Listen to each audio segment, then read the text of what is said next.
катлаулы ата улны, ана кызны белмәгән булганчык заманда яшибез. Каядыр ашыгабыз, акча дип дөнья куабыз. Кай вакыт хәтта иң кадерле кешеләребезгә елмаерга, хәлләрен сорарга да онытабыз. Иң аянышы шунда ир хатынны, хатын ирне алды. Хыянат итү кебек күренешләр дә артканнан арта бара. Ә бит кайчандыр элек татар гаиләсендә мондый берләр бөтенләй булмаган диярлек. Исәнмесез, хөрмәтле тамашачылар. Сез кара каршы тапшыруын карыйсыз. Алдагы чыгарылышларыбызны без гаилә проблемалары, ата-ана һәм балалар, ир белән хатын мөнәсәбәтләренә багышларга уйлыйбыз. Бик катлаулы сорауларга сезнең белән бергәләп җавап эзләргә тырышабыз. Кемнеңдер гыйбрәтле язмышы башкаларга сабак булыр, ә кай берәүләргә бәлки ялгышларын төзәтергә ярдәм итәр. Безнең тапшыруларыбызда сез тормышта булган чын вакыйгалар, безнең арабызда яшәгән кешеләр язмышы белән бәйле булган сюжетларны күрерсез. Бүгенге сюжетыбызның геройлары гаять катлаулы сынау алдында калган. Ир белән хатын арасына өченче кеше, хатын-кыз килеп керә. Күп гаиләләрнең таркалуына китерүче иң төп сәбәп ул хыянат. Шушы сынауда ничек бирешмәскә? Әйдәгез әле без әзерләгән видеоязмага күз салыйк. Мәйсәрә кичкенәдән үк тәүфиклы кыз булып үсте. Әбисе аңа дугалар, намаз укырга өйрәтә. Университетка кергәч, Мәйсәрә башына яулык бөркәнде. Илшат белән алар мәчеттә очраша. Икесе дә бер күрүдә гашыйк булалар. Илшаты бик шибәр Мәйсәрәнең. Урамда бергә барганда кызларына борылып карап кала. Бер ел гыйшык утында янып йөргәннән соң кыз белән егет өйләнеште. Мәйсәрә үзен иң бәхетле хатын итеп тойды. Мен аны шундай яраттым. Көн сайын аңа тәмле ризыклар пешердем. Мин бит аның өчен генә яшәдем. Мен аны җаным, тәнем белән яраттым. Бер көнне Илшат эшкә киткәндә телефонын онытып калдыра. Мәйсәрә аны SMS килгән тавышын ишеткәч күреп ала. Ни өчен ул SMS-ны ачып укыгандыр, Мәйсәрә хәзер дә аңлата алмый. Анда язылган сүзләрне күргәч, күз аллары караңгылана аның. Любимый, я по тебе соскучилась. Я Ходаем, үзең сакла. Ышанмадым мин. Башларым әйләнеп китте. Үләм дип торам. Номерым бутаганнардыр дип уйладым. Мин бит аңа әйбәт хатын булырга тырыштым. Минең кебек хатын да ярамагач, кем кирәктер инде аңа? Кичен Илшат кайтканны түземсезлек белән көтә Мәйсәрә. Ишектән керүгә ир барында аңлап ала һәм яшерми сөйләп бирә. Ул гашыйк булган. Мәйсәрә башта кычкырып елый, соңыннан син бит намазлы кеше дип уялтырга тырыша. Ну, нишлим инде? Шибәр хатыңыз күрсәм, мин түзә алмыйм. Сразу күзем төшә. Аннары минем хатым ничектер бер катлырак шундый. Ну, мин аны яратам булай, сүздә юк. Аерылырга да, ташларга да уемда юк. Ну, нәрсә дип әйтим икән? Ул бераз ничектер артта калганрак дип әйтиммесәң, ә бит современный кызлар белән күңеллерәк. Рәхәтрәк алар белән.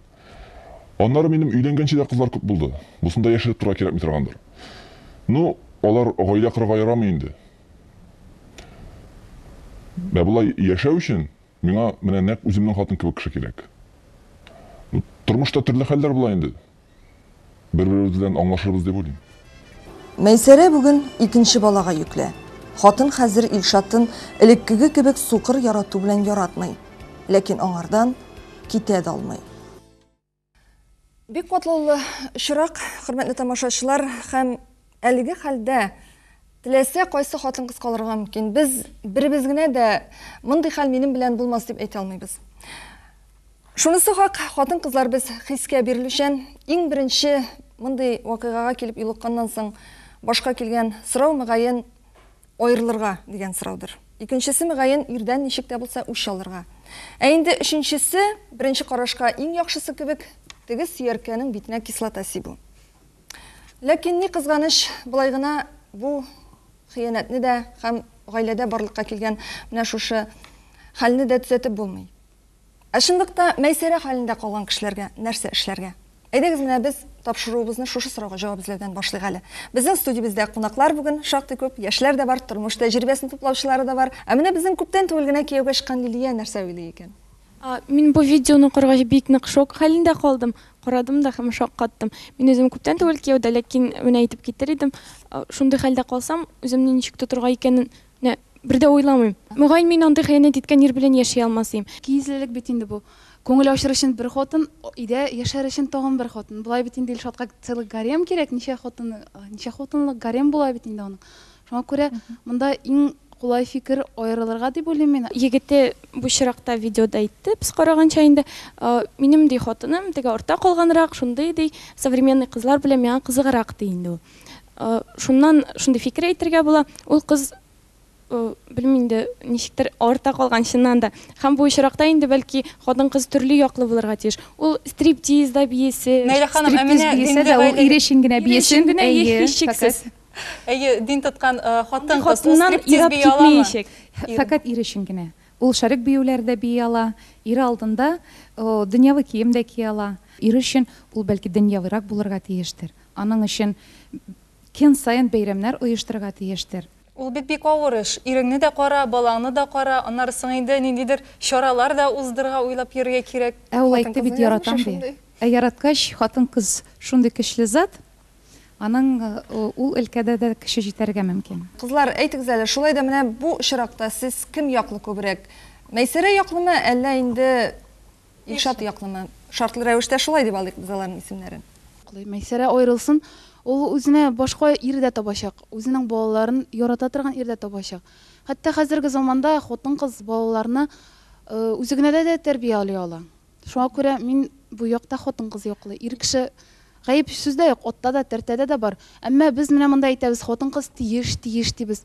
Юк, монда ир кеше гаепле. Ир кеше дөрес эшләми. Мин Илшатны, мәсәлән, шәхсән үзем шунда гаепләр идем. Ул гаиләне бәлки иртәрәк коргандыр.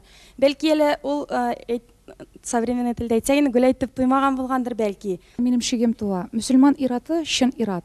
Хатыны белән булай хатынын мондый кыен ситуация калдырга тиеш түгел бер кайчан да. Ул үзеннән дә күбрәк хатыны турында кайгыртырга тиеш. Ул әле дөрестә ислам диненә килеп җиткәнме икән дип. Мин күпмедер күләмдә сезнең белән килешәм. Менә бүген үзебезнең тапшыруыбызга нәкъ менә шушындый очракны алуыбыз да юкка түгел. Ни кызганыч, хәзерге вакытта нәкъ менә намаз юлына баскан гаиләләрдә дә шушындый очракларны күрергә мөмкин. Мәйсәрәгә нәрсә эшләргә? Менә мондый ир белән туру кирәк микән, әллә инде яхшы чагында аерылу хәерлерәкме? Балалар булган очракта бу мәсьәләне хәл итәргә бик авыр. Чөнки балаларның бу әтисе һәм икенче иргә кияүгә чыгып та ул үзенә ир таба алачак, әмма ләкин балаларына әти таба алмаячак. Хыянәт иткән ирдән бала табырга кирәкме? Ул гулять итсә дә современный кыз белән гомер буе шул хатын-кызны яратыр. Ике баласы булгас, яшәргә кирәк. Димәк, табырга була, бала табырга. Табырга. Сезнең фикерегез? Әлбәттә инде икенче баланы табырга кирәк. Әлбәттә, чөнки бала төшерү ул зур гынах. Әгәр менә Илшат хатыны белән яхшылап сөйләшеп, хатынына бик яхшы аңлатса, хатыны мин сине яратам, башка хыянәт итмәсмен ди икән, баланы табырга мөмкин. Ләкин Илшат хыянәт итәчәктер дип уйлыйм мин. Чөнки аның бөтен сүзләреннән шул нәрсә сизелә. Ул хыянәтен дәвам итәчәк. Дөресен әйткәндә, ул теге камыт кияргә әзер булмаган һәм хәзер инде теге камытны кигәч тә яңадан сала бугай ул. Ул хатынына хыянәт итә икән, димәк, ул аны хөрмәт итми.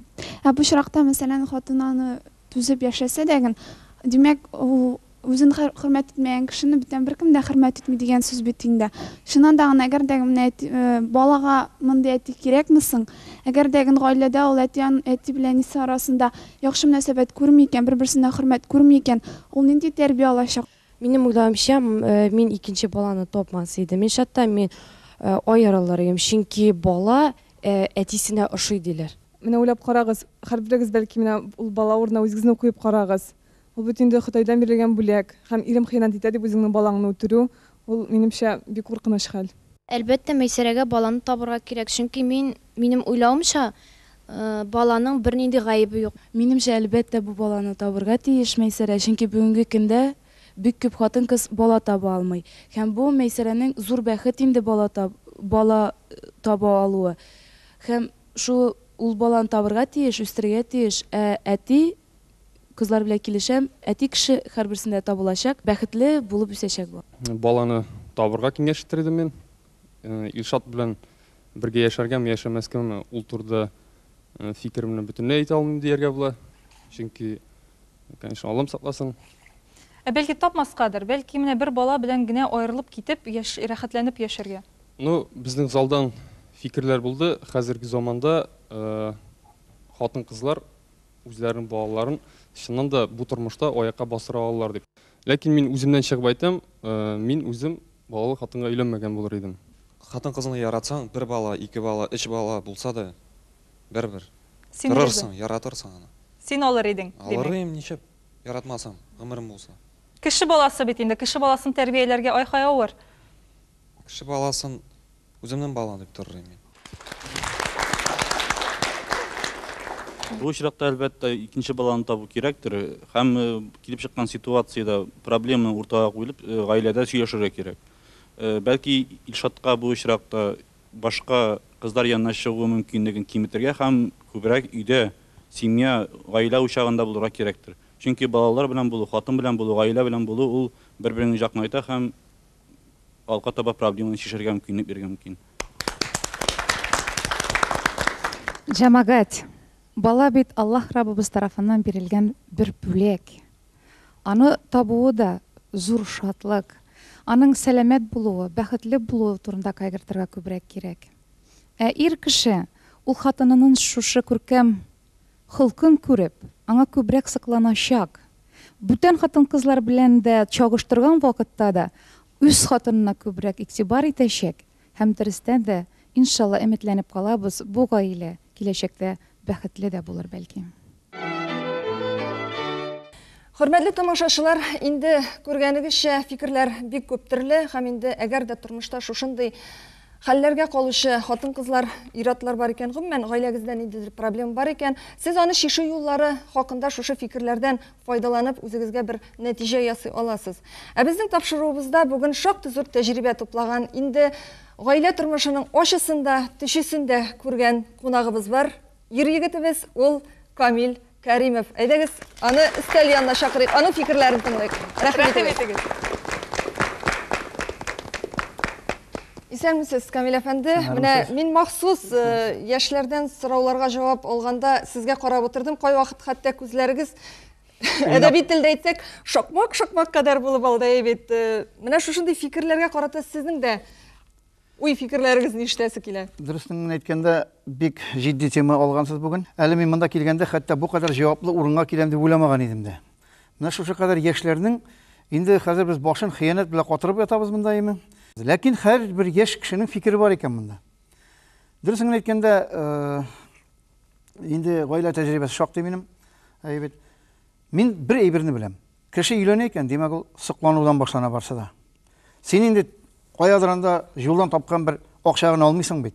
Кешене кара баласын күреп, син аңа сыкланасың, синең хисең була име? Әле менә бу Илшатның өйләнүе мәсьәләгә, ул бит мәсьәләгә сыкланган. Миңа калса аларның аз гына бер-берсен өйрәнергә вакыты булмаган. Чөнки әгәр ир кеше хыянат итә торган булса тормышта, аның белән бер кияүгә чыкканчы мәйсәрә җөреп караган булса, бер генә ел һич юк, хулкын. Бергә җәнәшә барганда, хатын-кызлар үтеп киткәндә ул ничек карый? Ничек монда кергәнгә ул алдалап җумалый бит өйләнәсе кешесен. Бу моны бик тиз ашкан булыр иде бер ел эчендә. Мәйсәрә ашыгып чыккан кияүгә. Шулай да, Камил әфәнде, бу очракта сез Мәйсәрә яклымы, әллә Илшат яклымы? Булай, мин дөресен әйткәндә хәзер Илшат яклы. Ни өчен әйтәм? Әйдәгез бер нәрсәне унытмыйк әле без. Карга күзем каргашыкмы инде, лай бит. Ул җиңел җавап, ләкин булай гына тормый. Ни өчен ир кеше өйләнә? Ни өчен хатын-кыз кияүгә чыкмый? Ни өчен хатын-кыз өйләнмәй?